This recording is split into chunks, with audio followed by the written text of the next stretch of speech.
Yeah, he's getting paid off of his special teams. I mean, that's why they did the extension. He's getting paid off how good of a special teams player he is. He's not getting paid for the running back.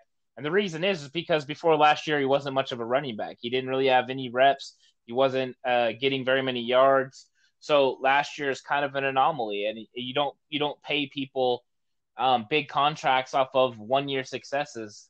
And it's definitely not smart business decision to up someone's money off 1 year after you just signed him to a new deal. So I definitely think they need to wait, see what he does this year. If he produces on a high level, then yeah, next year is the time that you can up him for more money. Of course, it's probably going to be a shorter term deal because he is almost 30.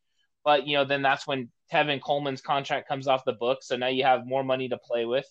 Um, but he's not the best receiver out of the backfield, and that's something that is important in Kyle's system. So I think that even though Mostert had a great year and we're all really hyped off what he did and excited about the possibilities of what he can do in the future, he just doesn't have the body of work to pay him what he needs to be paid or what he thinks he needs to be paid.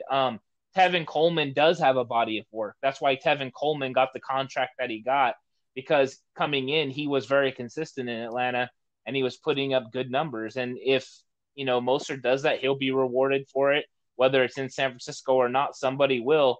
But right now, it's just not the time. It's not the time to up him. Not when you're trying to sign George Kittle.